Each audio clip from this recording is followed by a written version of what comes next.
안녕하세요. 오늘은 50대, 60대에 접어들면서 평생 모은 자산을 정말 순식간에 잃게 만드는 그런 재정적 결정들에 대해서 좀 깊이 이야기 나눠볼까 합니다. 네, 안녕하세요. 청취자분께서 공유해 주신 자료가 있는데요. 제목이 아주 강렬해요. 순식간에 가난해진다.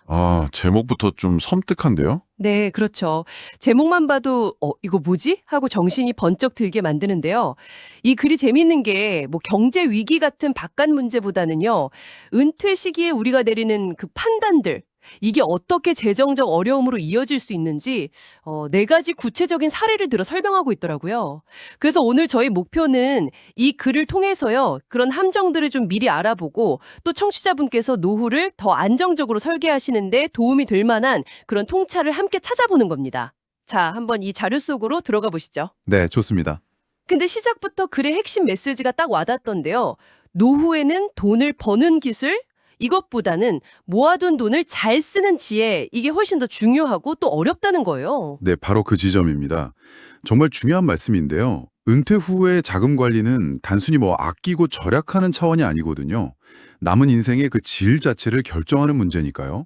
젊었을 때 성공했던 방식 또는 그냥 몸에 밴 소비 습관들, 이런 게 은퇴 후에는 오히려 독이 될 수 있다.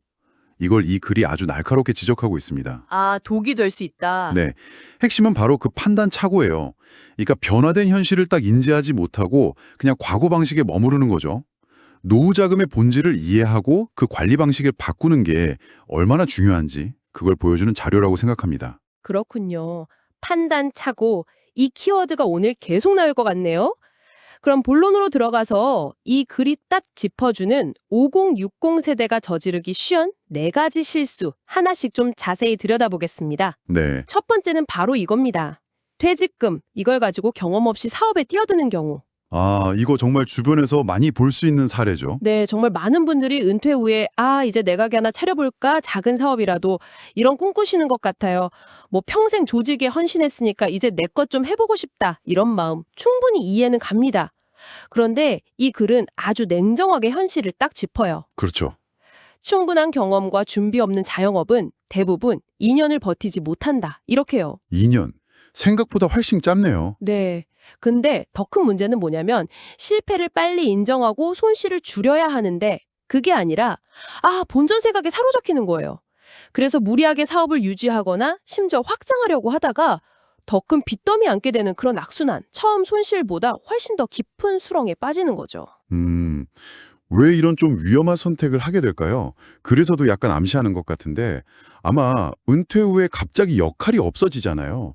그런 상실감이나 어떤 사회적인 고립감 이런 걸 해소하고 뭔가 성취감을 느끼고 싶은 심리가 클 수 있습니다. 네네. 사장님 소리 듣고 싶은 욕구라든지 아니면 직장생활 스트레스에서 벗어나서 좀 자유롭게 일하고 싶다. 이런 열망도 있을 거고요. 맞아요. 하지만 여기서 이제 결정적인 판단 착오가 발생하는 거죠. 어떤 착오일까요? 이 글이 강조하는 핵심은요. 노후 자금, 특히 그 퇴직금의 성격을 제대로 인식하지 못한다는 겁니다. 젊었을 때는 실패해도 만회할 시간도 있고 기회도 있잖아요. 그런 도전 자금으로 사업을 할 수 있지만 은퇴 후의 자금은 한 번 써버리면 회복이 거의 불가능한 생존 자금이라는 사실, 이걸 간과하는 거죠. 생존 자금 단어 자체가 다르네요. 네, 이 두 가지를 그냥 똑같이 생각하는 순간 돌이킬 수 없는 결과가 올 수 있다는 겁니다. 어떻게 보면 마지막 보루잖아요, 퇴직금이. 이걸 너무 가볍게 여기는 경향, 이게 첫 번째 함정의 핵심이라고 볼 수 있습니다. 생존 자금이라는 그 단어의 무게가 확 느껴지네요. 젊을 때 패기 이런 거랑은 전혀 다른 접근이 필요하다는 말씀이시군요. 그렇죠, 완전히 다른 문제입니다. 그런데 한편으로는 수십 년 직장 생활만 하다가 은퇴하면 뭔가 새로운 일을 통해서 좀 활력도 찾고 싶고 그런 마음도 있지 않을까요? 그런 심리적인 필요하고 또 재정적인 현실, 그 사이의 균형을 어떻게 찾아야 할지 혹시 그래서 힌트를 좀 주나요? 글이 직접적인 해결책을 딱 제시한다기보다는 그 위험성을 경고하는 데 좀 더 초점을 맞추고 있어요. 하지만 그 행간을 좀 읽어보면 이런 거죠. 사업을 정하고 싶다면 퇴직금 전액을 그냥 쏟아붓는 방식은 절대 안 되고 혹시 실패하더라도 생계에 치명타를 입지 않을 정도의 소규모 자본으로 그리고 철저한 시장 조사와 준비를 거쳐서 시작해야 한다. 이런 점을 시사한다고 볼 수 있습니다. 소규모로 준비를 철저히 해서 네, 혹은 사업이 아니라더라도 사회적 관계를 유지하고 또 성취감을 얻을 수 있는 다른 활동들 있잖아요. 예를 들어 파트타임 일이나 자원봉사 아니면 커뮤니티 활동 같은 거 이런 걸 대안으로 고려해 볼 수 있다는 메시지로도 해석할 수 있겠죠. 중요한 건 결국 생존 자금을 건드리지 않는 선에서 대안을 찾는 지혜, 그게 필요하다는 겁니다. 그렇군요.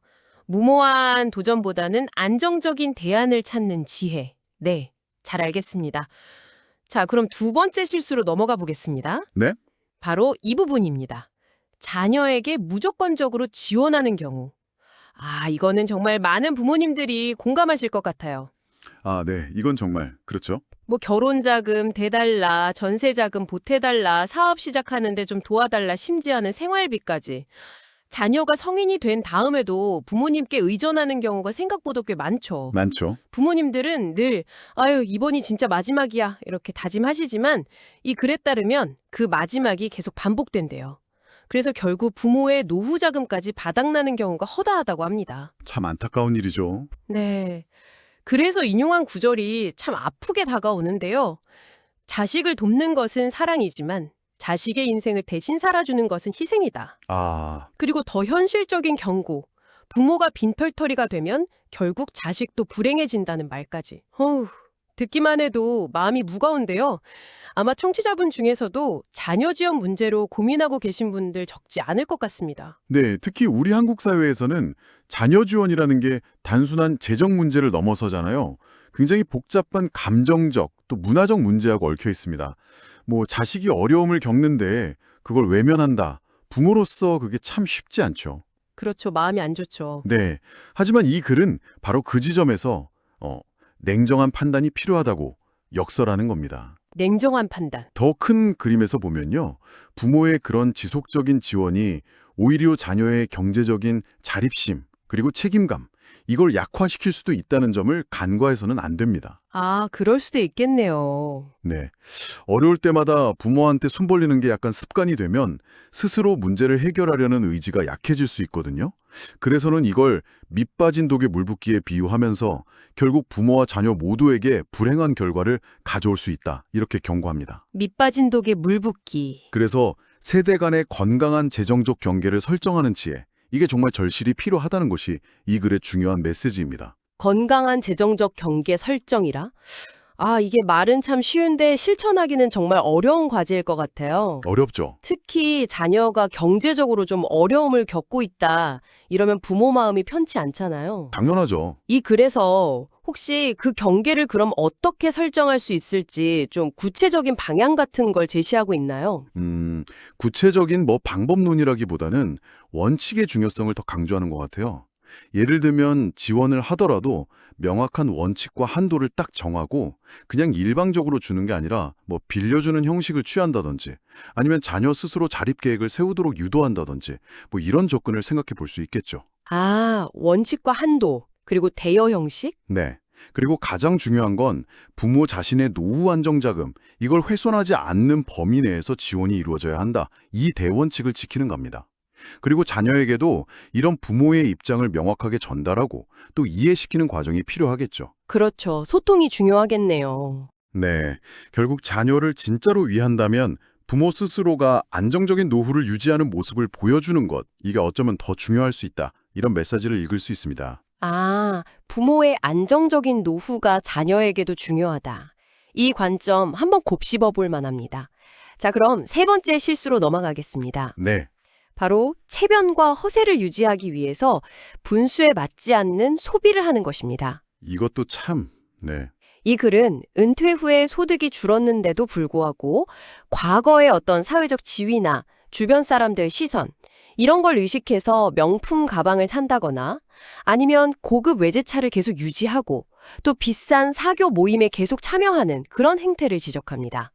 내가 왕년에는 이 정도는 하고 살았는데 혹은 남들이 날 어떻게 볼까? 이런 생각이 노후 자산을 갉아먹는다는 거죠. 네. 이 부분에서 정말 인상 깊었던 구절이 있어요. 저도 읽으면서 이거다 싶었는데 뭐죠? 체면은 남이 세워주는 것이 아니라 내가 스스로 무너지지 않도록 지키는 것이다. 아, 그리고 또 하나, 진정한 품격은 비싼 물건으로 만드는 것이 아니라 자신의 분수에 맞는 절제에서 나온다. 와, 절제에서 나오는 품격. 네. 그러니까 소비 수준으로 자신을 증명하려고 하지 말고 재정적인 내실을 지키는 것, 그게 진짜 체면이고 품격이다. 이런 강력한 메시지입니다. 정말 핵심을 꿰뚫는 말인데요. 여기서 중요한 질문은 이거 같아요. 무엇이 진짜 가치인가? 그렇죠. 사회적 시선이나 과거의 지위 이런 거에 얽매여서 현재 내 재정 능력하고는 맞지 않는 소비를 하는 것. 이거는 심리적으로도 불안정할 뿐 아니라 재정적으로도 매우 위험하죠. 특히 요즘처럼 소셜미디어 통해서 남들 화려해 보이는 삶에 쉽게 노출되잖아요. 맞아요. 비교하게 되죠. 네. 그러다 보면 상대적 박탈감 느끼고 또 무리한 소비로 이어지기 쉬울 수 있습니다. 이 글은 진정한 품격, 그리고 마음의 여유, 이게 과시적인 소비가 아니라 자신의 현실을 딱 직시하고 그 안에서 만족을 찾는 절제의 태도, 여기서 비롯된다는 점을 분명히 합니다. 남에게 보여주기 위한 삶이 아니라 나 스스로의 안정과 평화를 위한 삶을 추구해야 한다, 이런 거죠. 네. 자신의 재정 상태를 정확히 파악하고 그 범위 내에서 현명하게 소비하면서 삶의 질을 유지하는 방법, 이걸 찾는 게 중요합니다. 체면은 내가 스스로 무너지지 않도록 지키는 것이라는 말이 다시 한번 와닿네요. 그러니까 외부의 시선이 아니라 내 내부의 안정을 지키는 게 중요하다는 뜻으로 해석됩니다. 정확합니다. 그런데 이런 체면 소비 심리가 단순히 허영심 때문이다, 이렇게만 보기는 좀 그렇지 않을까요? 예를 들어 오랫동안 유지해온 어떤 사회적 관계나 네트워크를 유지하기 위해서 어쩔 수 없는 측면도 있지 않을까 하는 생각도 좀 드는데요. 네. 충분히 그렇게 생각할 수 있습니다. 사회적 관계 유지, 물론 중요한 가치죠. 하지만 이 글의 논지는 그 관계를 유지하는 강식이 과거 소득 수준에 맞춰진 그런 고비용 구조일 필요는 없다는 겁니다. 아, 방식의 문제군요. 네. 예를 들어서 값비싼 식사나 골프 모임 대신에요. 비용 부담은 적으면서도 좀 의미 있는 교류를 할 수 있는 다른 방법을 찾을 수 있다는 거죠. 등산 동호회라든지 독서 모임, 아니면 재능 기부 활동, 대안은 얼마든지 있거든요. 그러네요. 생각해보면 맞네요. 핵심은 관계 자체를 끊으라는 게 아니라 관계를 유지하는 데 드는 그 비용, 이걸 현재 재정 상황에 맞게 합리적으로 다시 조정해야 한다는 겁니다. 과거 방식을 그냥 고수하는 게 아니라 현재 상황에 맞는 새로운 방식을 만들어내는 지혜, 이게 필요하다는 거죠. 관계 유지의 방식에도 변화와 지혜가 필요하다. 네, 설득력 있습니다. 자, 이제 마지막 4번째 실수입니다. 네, 마지막이네요. 이제라도 좀 즐겨야지 하는 생각으로 계획 없이 과도하게 소비하는 경우입니다. 보상심리. 네, 그렇죠. 평생 가족 부양하고 회사에 충성하느라 나 자신을 돌볼 겨를이 없었어. 이제 은퇴했으니까 그동안 못 누렸던 거 마음껏 즐겨야지, 이런 생각. 그래서 해외여행을 막 자주 가거나 아니면 값비싼 취미, 골프 같은 거에 몰두하거나 고급 레스토랑 외식을 즐기는 등의 경우를 말합니다. 딱 보상 심리가 작용하는 거죠. 네, 그럴 수 있죠. 하지만 이 글은 그럼 묻지마 소비 뒤에는 결국 불안과 후회가 남는다고 경고합니다. 불안과 후회. 네, 계획 없이 누리는 즐거움의 대가는 다음 달 카드 명세서가 혹독하게 가르쳐준다. 이 표현이 아주 현실적으로 다가와요. 뼈 아프네요. 그렇죠. 당장의 만족감은 잠깐인데 곧이어서 재정적인 압박감, 그리고 미래에 대한 불안감, 이게 확 엄습한다는 거죠. 그래서는 결국 진정한 여유는 무분별한 지출이 아니라 현명한 절제에서 온다고 다시 한번 강조합니다. 젊은 시절에 고생한 거에 대한 보상을 받고 싶은 마음, 이건 너무나 자연스럽고 인간적입니다. 당연한 거예요. 문제는 그 방식이 노후 자금의 특성을 전혀 고려하지 않은 채 이루어질 때 발생한다는 겁니다. 아까 생존 자금이라고 말씀드렸잖아요. 노후 자금은 매달 새로 채워지는 월급 통장이 아니에요. 한정된 총액을 아주 긴 시간 동안 나누어 써야 하는 그런 유한한 자원입니다. 계획 없는 소비는 그 자원을 예상보다 훨씬 빠르게 그냥 고갈시킬 뿐이죠. 밑빠진 독에 물 붓기랑 비슷하네요, 이것도. 그렇죠. 여기서 그리 말하는 절제는 그렇다고 무조건 안 쓰고 궁상맞게 살아라, 이런 뜻은 절대 아닙니다. 오히려 그 반대에 가까울 수 있어요. 자신의 남은 예상 수명과 보유 자산을 딱 고려해서 장기적인 예산을 세우는 거죠. 그리고 그 계획 안에서 지속 가능한 즐거움을 누리는 현명함, 이걸 의미합니다. 지속 가능한 즐거움. 좋은 표현이네요. 네, 즉흥적인 소비로 그냥 짧은 쾌락을 쫓기보다는 계획된 지출 안에서 안정감을 느끼면서 꾸준히 삶의 만족도를 유지하는 지혜, 이게 필요하다는 거죠. 그렇군요. 절제가 단순히 안 쓰는 게 아니라 계획 안에서 현명하게 쓰는 것, 이게 정말 중요해 보입니다. 네, 맞습니다. 결국 앞서 살펴본 4가지 실수, 그러니까 무모한 사업 투자, 잔호에 대한 무한 지원, 체면 유지 비용, 그리고 계획 없는 보상 소비, 이 모든 것의 뜨리에는 공통적으로 이 글이 지적하는 판단착오, 그리고 과거의 습관을 버리지 못하는 문제, 이게 자리 잡고 있는 것 같습니다. 정확히 보셨습니다. 젊었을 때는 뭐 통했을지 몰라도 은퇴 후라는 이 새로운 환경에서는 더 이상 유효하지 않은 방식들이라는 거죠. 네. 이 글의 핵심 메시지를 다시 한번 되짚어보면 노후를 위태롭게 만드는 건 외부 환경 변화 그 자체보다 그 변화에 적응하지 못하는 우리 자신의 선택이다. 네, 그리고 돈을 잘 쓰는 지혜는 돈을 버는 능력보다 어쩌면 더 어렵고 중요하다. 이 말이 아닐까 싶습니다. 돈을 관리하는 능력이 버는 능력만큼이나, 아니 어쩌면 그 이상으로 중요해지는 시기. 그게 바로 노후라는 거겠죠. 네, 맞습니다.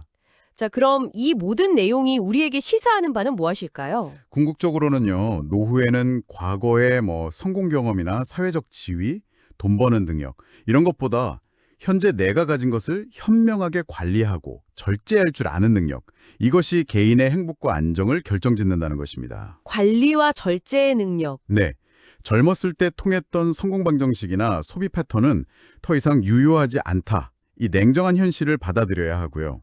노후라는 새로운 인생 단계에 맞는 재정 운용 원칙과 삶의 방식을 새롭게 정립해야 한다는 것을 의미합니다. 과거의 연장선이 아니라 정말 새로운 시작이라는 인식이 필요한 거죠. 새로운 시작. 이 글의 마지막 경고가 저는 특히 기억에 남는데요. 지금 내리는 단 한 번의 재정적 결정이 당신의 남은 20년, 30년의 삶의 질을 좌우할 수 있다고 말합니다. 결정 하나하나의 무게가 정말 크다는 거네요. 네, 노후 자금과 관련된 결정 하나하나가 갖는 무게가 그만큼 크다는 뜻이겠죠. 젊을 때의 실수하고는 그 파급 효과가 질적으로 다릅니다. 따라서 더욱 신중하고 현명한 판단이 요구된다는 겁니다. 결정의 무게가 남다르다는 말씀 깊이 공감합니다. 하지만 이 글이 절망적인 이야기만 하는 건 아니죠. 네, 다행히도 그렇죠. 마지막에는 아직 늦지 않았다. 지혜로운 노년은 지금부터의 절제에서 시작된다는 희망적인 메시지도 함께 전달하고 있습니다. 그러니까 지금이라도 자신의 재정 상태를 정확히 인지하고 또 잘못된 생각이나 습관을 바로 잡으려는 노력을 시작한다면 충분히 안정적이고 또 품격 있는 노후를 만들어갈 수 있다. 이런 격려로 들립니다. 맞습니다. 중요한 건 인식 그리고 변화의 시작인 것 같아요. 그래서 오늘 저희가 나눈 이야기들을 바탕으로 청취자분께서 지금 가지고 계신 여러 소비 습관이나 재정 관련 생각 중에 딱 하나만 한번 떠올려 보시면 어떨까요? 하나만요? 네, 그 습관이 혹시 과거 돈을 벌던 시절의 관성에서 비롯된 건 아닌지, 아니면 정말 미래의 안정을 위한 현명한 선택에 더 가까운지 스스로에게 한번 질문을 던져보는 겁니다. 오늘 이야기 나눈 절제, 즉 현명한 관리의 관점에서 봤을 때 아주 작은 것이라도 좋으니 당장 시도해 볼 수 있는 변화는 뭘까? 이렇게 생각해 보시는 것만으로도 의미 있는 첫걸음이 될 수 있겠습니다. 구체적으로 어떤 게 있을까요? 예를 들면 습관적으로 마시는 비싼 커피 횟수를 하루 줄여본다거나 아니면 온라인 쇼핑 장바구니에 담아둔 물건들 있잖아요. 그거 결제하기 전에 딱 하루만 더 고민해 보는 거. 그런 아주 작은 실천 말이죠. 네. 아주 구체적이고 실천적인 제안 감사합니다. 오늘 청취자분께서 공유해 주신 귀한 자료 덕분에 50, 60세대의 재정적 함정과 또 지혜로운 노후 준비에 대해서 깊이 있는 대화를 나눌 수 있었습니다. 네, 저도 아주 유익했습니다. 이 이야기들이 청취자분의 삶에 좀 긍정적인 자극이 되었기를 바랍니다. 저희에게도 정말 유익한 시간이었습니다. 다음에 또 흥미로운 자료로 찾아뵙겠습니다. 네, 감사합니다.